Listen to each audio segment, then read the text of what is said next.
Ez dago mundu osoan menpekoa izateko jaio den naziorik. Munduko nazio guziek libre izateko aspirazioa badaukate.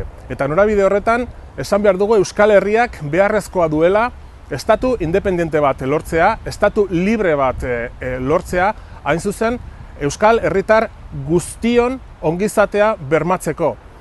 Prekarietatea behin betirako baztertzeko eta baita jakina publikoa pribatuaren gainetik lehenesteko denon onuraz, onura publikoan esan genezake.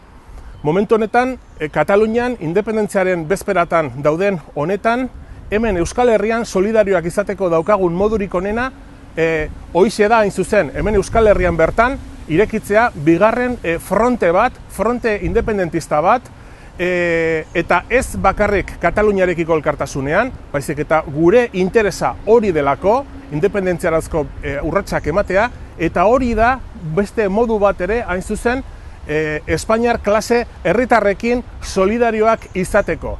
Argi baitaukagu, oso garbi baitaukagu, Espainiar estatua noizbait demokrazizatuko bada hori izango dela bere haustura propiotik. Euskal Herria Bildu horretarako eskaintza bada, eskaintza independentista eta erreskate soziala lehenesten duena. Beraz, ekainaren 26an ez gelditu etxean eta bidali mezu argi bat Madrilera.